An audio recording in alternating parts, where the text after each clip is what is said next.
Well, Alon, thank you very much for making time to share your insights into the future. But before we go into the future, can you tell us a little bit about your own background? Sure. Where did you grow up? So I'm born and raised in South Africa. I've lived in Johannesburg for the majority of my life. I've only spent 1 year overseas when I studied my MBA. So I'm a Joburger through and through. And what was your dream career when you grew up? Yeah, look, I don't think I had any specifics in mind, to be honest. I think if I probably wanted to do business, whatever that meant, right, without clearly defining what that meant.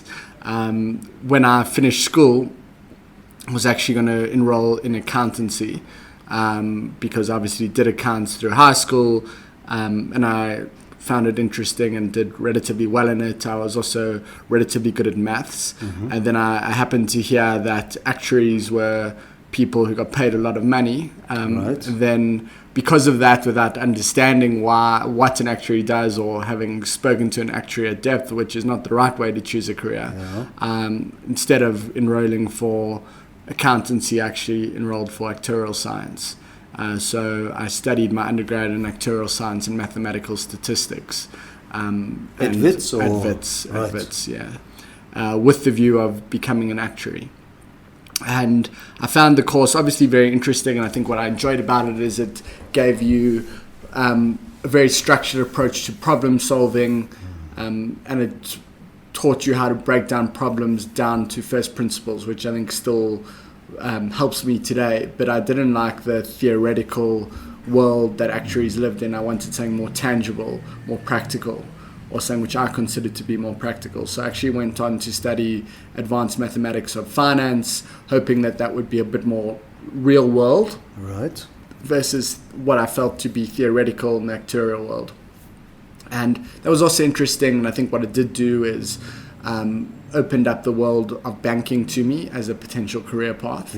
And I didn't, again, a lot of the course is quite technical, but I wanted something a little bit more practical, a little bit more business oriented. So I actually went and I joined a graduate program at Investec Bank in their capital markets division. So this was in their division focused on lending money, in essence, to corporates or private equity funds. So I spent a year on this graduate program working across multiple divisions in that bank, looking at lending money to different corporates, debt capital markets, more structured finance, acquisition finance, so property finance across the different divisions. It was a fantastic place to start my career, and I really loved my time there. And at the end of that period, I joined the acquisition finance team, where the team was focused on providing debt and preference share solutions to private equity funds or corporates, obviously for acquisitions. While at Investec, I also continued with some of my actuarial exams, just because I was relatively close to qualifying as an actuary, and they actually introduced the qualification known as the associate actuary qualification. So I had 2 or so exams left to write. So I continued to write those and qualified while I was at the bank as a associate actuary, which means you can call yourself an actuary. Then I'd always wanted to, because I'd always studied quite a technical undergrad from an academic perspective, I'd always wanted to study an MBA. And I also wanted to have the opportunity to live overseas. I also hadn't taken a gap year, so I took this as an opportunity to live in a different country, but also not take a break, but continue with my studies. So I went and I studied at a French university, actually called INSEAD, but based out of Singapore. Right. So I was there for a year and completed my MBA there in Singapore. And then you went back into banking? So I knew I didn't want to go back into banking after the MBA. Obviously, a lot of students during the MBA get caught up in the consulting world. I didn't want to be a consultant. I wanted to do something entrepreneurial, either something for myself or something early stage. And while I was completing the MBA, I worked on some startup ideas, probably some ideas which we shouldn't have pursued and some ideas which we should have pursued, that some classmates had. But what I did actually during my last semester is that we did some work with a portfolio company of Sequoia Capital, who are a large venture capital fund. Sure. So I really enjoyed that, and I thought this was an amazing opportunity to work with an early stage company that has venture funding behind it and help grow that brand and build that business. So with that in mind, came back to South Africa, looking for that type of opportunity, obviously quite idealistic, and not that many of those opportunities running around. Given my background, and to your question, I guess I started getting involved in the private equity recruitment world. I also saw this, if I was going to stay in the finance world in inverted commas, it was a natural progression from banking into private equity. It also gave you the opportunity to get a little bit more heavily involved with the companies that you worked with. If I take a step back to my career in banking, what I loved about that was obviously to lend money to a company, you need to understand how that company makes money, with the hope that they pay you back. But you don't necessarily, and there were some exceptions to this, get directly involved with the management of the company, helping them drive strategy or understand the business. But obviously private equity in some cases, not all cases, and not all private equity funds, allow you to get a little bit more heavily involved. So that's what appealed to me about the industry, and went through recruitment with a few different firms. The thing about private equity, and I think this applies to a lot of industries, is that you can't get private equity experience without private equity experience. So everyone was like, yeah, they'd love to hire me, but they're looking for people with private equity experience. So eventually what I decided to do, and fortunately I could do this, I just spoke to one of the funds and I said, listen, I'm happy to do an internship. You don't need to pay me, but I just want to get this private equity experience. So I could say that I have private equity experience, because otherwise you just have this continuous chicken and egg cycle. So I really enjoyed my time there. I was with the private equity fund called Leapfrog Investments. They're a more niche focused fund, where they're focused on profit with purpose. So the intention or the priority of that fund is to ensure that they're still a top quartile fund, but every investment that they make needs to have a purpose angle to that, right? So whether that's microinsurance, where they see as a large enabler to business across the continent, where a small business owner may not want to, if they use a bike to make deliveries as an example, if they don't have an insurance in place and something happens to that bike, then they're in trouble. But if they have microinsurance in place, maybe they can afford to take a bit more risk. The same with certain microfinance providers in South Africa. They invested in the first life insurer to provide insurance to HIV positive individuals. So a lot of companies really at the cutting edge of what they were doing. So loved that time, enjoyed my time in private equity. While I was there, I guess a bit of randomness and a lot of luck, I was approached by the recruiter from Uber, who happened to be French. Going back to Insert. Exactly. Right. That's a brand that resonated with him, that he was familiar with. And they were looking for people with either banking or consulting backgrounds plus MBAs. So he asked me if I was interested in the opportunity to join as the general manager for Uber in Johannesburg. Didn't know that much about Uber at that point in time. Obviously did a bit of research and saw this as an exciting opportunity. And going back to that point that I made earlier, it ticked a lot of the boxes that I wanted to get out of the MBA. It was an early stage startup, the opportunity to build that brand and grow that brand and be part of this global company sitting in your home country was quite unique. So really jumped at that opportunity. And that was around 2015? 2013. 2013? Yeah. Gee, Yeah. Okay. So you're almost 7 years running Uber in South Africa, yeah, right? just over 6 years here now. So just at the launch in South Africa. So they hadn't launched when they approached me. It was still early on in the Uber life cycle. Yeah. We were only in probably about, less than 15 countries. Johannesburg was the 34th city to be launched globally. We're now in over 600, to give you a sense for how early on that was. And probably less than 300, less than 250 employees globally. So a lot smaller than the organization and the company that we're part of today. So was very lucky from a timing perspective. And as I said, was a unique opportunity to be part of this exciting brand. Initially, I was a little bit skeptical, if I'm honest. I remember I spent my first interview chatting to the person interviewing me and saying all the reasons why I thought Uber would not work in South Africa. Luckily, I was wrong, and luckily he didn't listen to me, and also was kind enough to let me go through to the next rounds of the interview. But obviously, the more I got to understand the business, the more I saw a huge opportunity for it to succeed in South Africa. So you've been at the helm of Uber Sub-Saharan Africa for 6 years.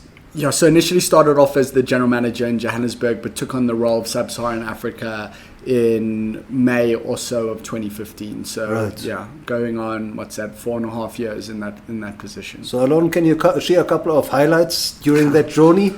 Yeah, sure. So I think everything from our launch here in South Africa, where I remember people were quite skeptical around what Uber was, how it would work, including myself, and I think people didn't necessarily know what I would be doing there, like this taxi company, what is Uber? And I think just being able to be part of this growth, taking it from when, we had a handful of drivers and a handful of trips going on to the scale that we're in today, where it's a much bigger than that.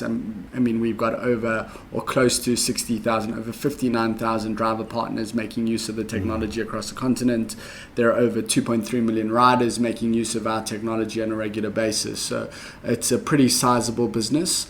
And it's amazing to see what the team has achieved in 6 short years, and the way that we're playing our part in changing the way people move around the continent. So at a very high level, that would obviously be a big highlight. I think what are some other highlights? I think everything from launching. I'm just going to what we've maybe start from most recent and then move backwards. We're continuing to expand across the continent. We'll be launching our first French-speaking country next week in Ivory Coast. Okay. We've launched low-cost products, things like motorbikes, things like tuk-tuks across the continent. We were one of the first countries, really by a number of days, it was India, then ourselves in Kenya, to test cash as a payment option. And why that's a big thing, I think people often feel that launching cash as a payment option, is that not taking a step backwards? Cash has always existed, but what was critical to us is, one, and it's a good learning for businesses in general, cash was almost a swear word at Uber, right? Where everything at Uber before we launched cash, and this was in May of 2015, was about that cashless experience. But what we were hearing from users, and I think another important lesson for businesses more generally, is listen to your consumers. And our consumers were telling us that they needed cash as a payment option. So launching cash was really going against the grain at Uber at that point in time, and questioning everything that the company thought that we stood for. But if we hadn't have done that, the business across the continent would be a fraction of the size that it is today. Right. So I think questioning that status quo is really, really critical. Just because you're doing something some way in a certain country doesn't mean that applies everywhere, and you need to question that status quo and continue to innovate. I think another highlight would be some of the progress that we made on the regulatory front. Again, just 2 recent examples. We co-hosted a Tech for Safety Summit in South Africa towards the end of August of this year with the Ministry of Digital Communication and Technology, just creating a dialogue around how technology can make communities safer, how they can make roads safer. And it's amazing to see the progress that we've made with our relationship with regulators in a world where before we didn't have the best relationship with regulators, to today where we're co-hosting summits with regulators. We did a similar thing in Nairobi with the Ministry of ICT last week. We tested an Uber boat product in Lagos about a month ago, where a commute, which would usually take commuters between 2 to 3 hours depending on traffic, we could now offer them a ride in a boat in 30 minutes, obviously no volatility because there's no traffic on the waterway. So just how can we innovate? How can we localize products? How can we build products that adapt to the local conditions in each country?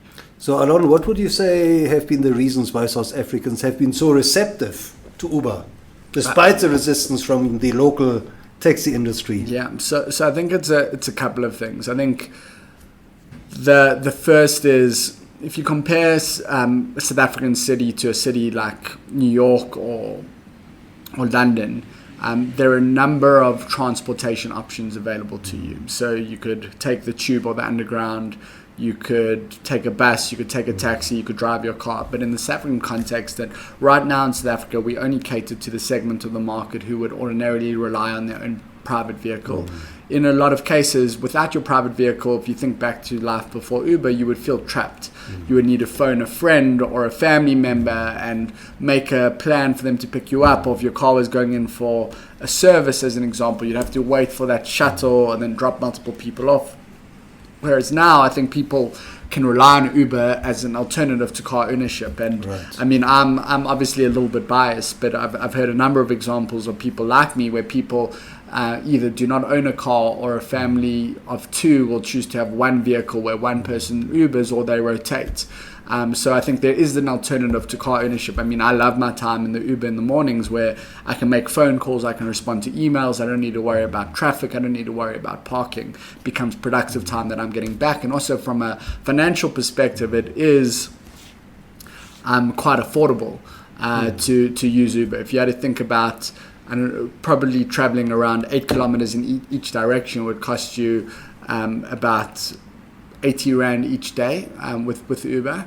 And if you're using that every day to and from work, you're looking at like 4,500 to 5,000 Rand a month. And if you had to start thinking about, okay, what are the costs of vehicle ownership, car repayments, petrol, insurance, maintenance, etc., it's quite difficult to own a car for that amount of money.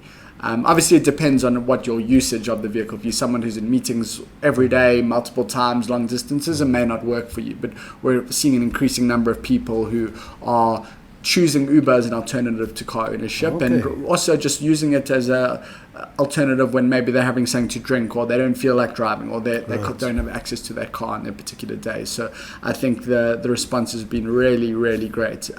Something else which I think is a big factor is our focus on safety. I think technology introduces traceability, trackability, accountability, which previously did not exist in the industry. And I think that comfort around safety goes a long way in giving people peace of mind to use a product. Right. Now, Alon, looking back over your career, can you tell us who inspired you? And maybe especially in your earlier days? Yeah, so I would say my parents. I think my dad passed away earlier this year, but he was a pharmacist. And he worked incredibly long hours. Every day he would be in the office from 7 in the morning till 7 at night, and he'd work on weekends as well. And obviously he built himself up in that pharmacy. So I think just seeing his work ethic and seeing the way that he built up his business over the years was a huge inspiration. My mom's a social worker. She also worked incredibly hard, and I think seeing both of them work so hard and working so hard to give me opportunity was probably my earliest inspiration. And Alon, what would you say is driving you today? I think the big thing and why I love being at Uber is that, and I think it touches on that point I made around the leapfrog investments and their focus on private equity, is the impact that you can make with Uber. I think it's quite unique to be part of a company like Uber. As I mentioned earlier, we've got over 59,000 driver partners, and in the context of South Africa, it's over 13,000 driver partners. And to put the number in context, I think McDonald's announced that over 20 years, this was on the anniversary of their 20-year anniversary, which was a few years back, so these numbers may have changed, but I think the analogy and the comparison stands.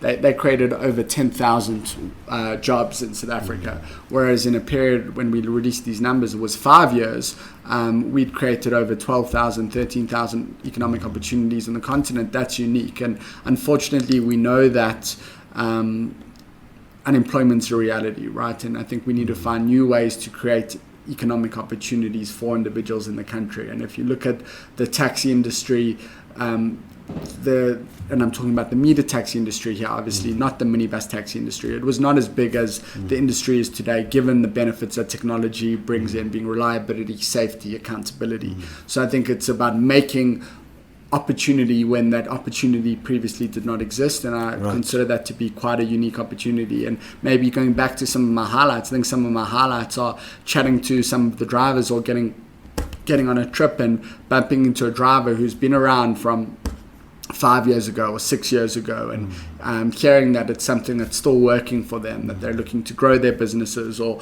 they're seeing new opportunity given the benefits that the app's introduced to them. So it's really the impact. Exactly. Now, Alon, let's talk about leadership. What does the future of leadership mean to you? Yeah, so I think a good way to think about it is, what does the future of work look like? And I think, a lot of people have got a lot of assumptions around exactly what that looks like. And I think the bottom line is no one's going to know for sure, right? I think only time will tell, and people can have their hypotheses around what exactly the future of work looks like, what the impact of automation is going to be, what the impact of AI, robotics, etc. will be. We could go into that in detail, but I think without going into that in detail, I think what's going to be critical for people in the workplace will be adaptability, will be the ability to embrace change and you deal with it and problem solve on a daily basis. And I think people will probably have to rethink what they're doing and how they're doing it on a regular cadence, a lot quicker than we've had to in the past. So with that in mind, I think what do you need out of leaders in the future? I think you need leaders who can provide people with comfort during that change, help them keep focused on working through that change and focused on problem solving as they navigate the change. So that's really the way that I would think about it. Now, looking back over your own journey, Alon, what are the qualities that you've learned and that you've applied successfully in your own life that you would say are critical for building future leaders? Saying that I always say, and I think it's definitely true, is that the only constant at Uber is change. So that I think we are in an environment that's changing very quickly. As soon as you feel that you've seen it all before, something will happen that you could never have imagined. And you need to adapt to that very quickly, and you need to problem solve. So I think that agility, that adaptability is really, really critical. And being that true partner to your teams during those periods is really, really critical. And I think what's also required when there are challenges is a level of cool-headedness, providing the teams with reassurance and direction. I mean, it's not only that, I guess it's a combination, right? The leader is not always going to have all the answers.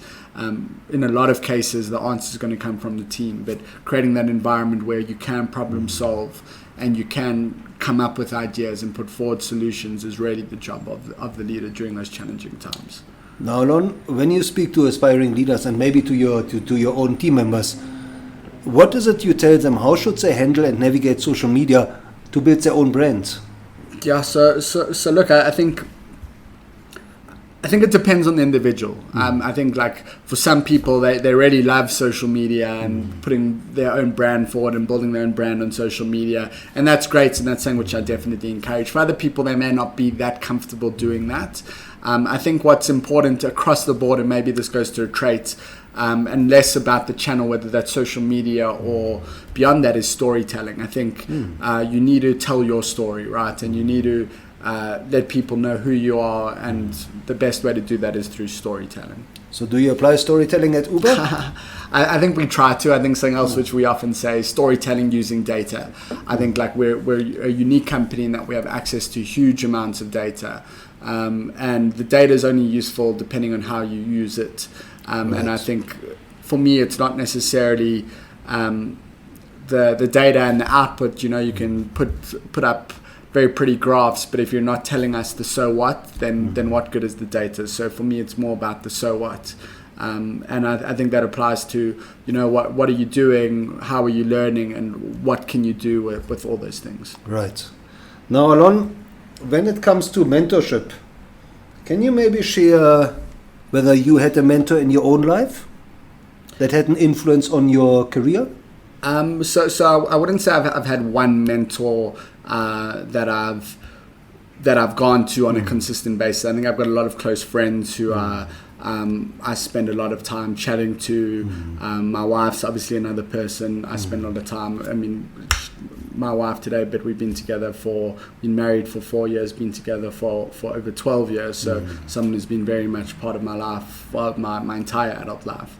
My friends as well are people who I've been lucky to have as part of my life. My parents as well.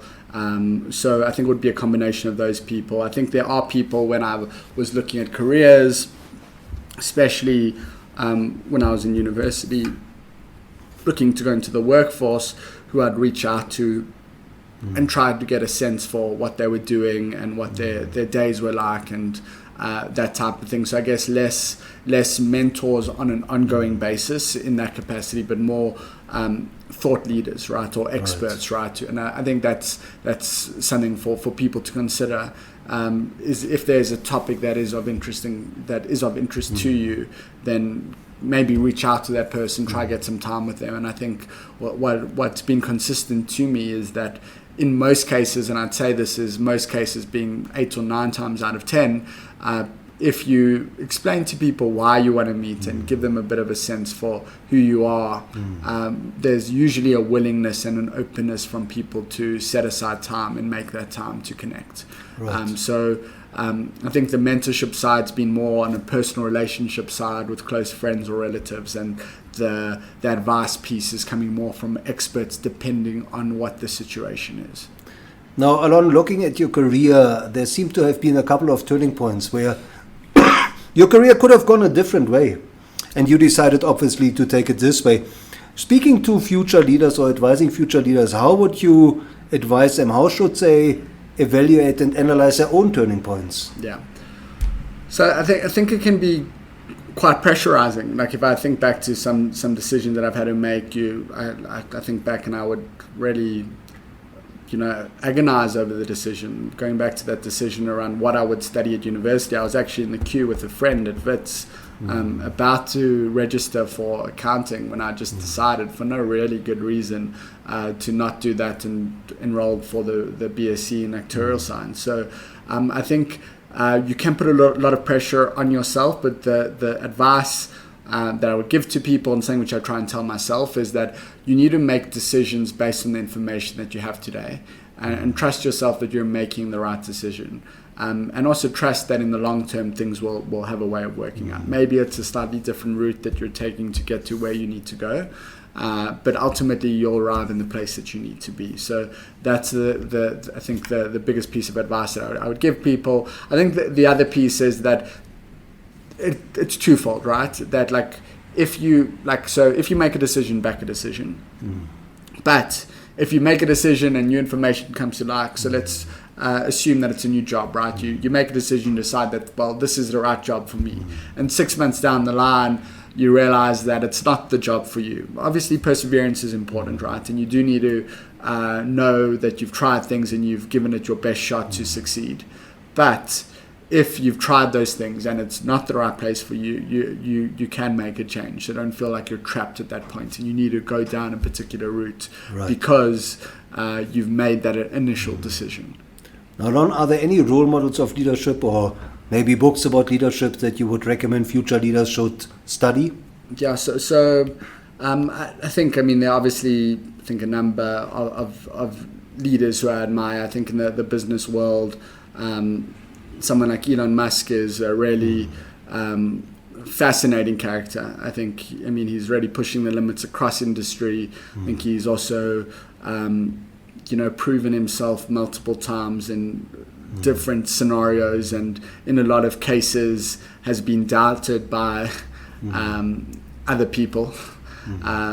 And people have been waiting for him to fail, and he just doesn't, and seems to succeed time and time again. His Cybertruck probably being a good example, and I'm not going to buy a Cybertruck, but I think over 200,000 people have already signed up for one, so clearly that seems to be successful.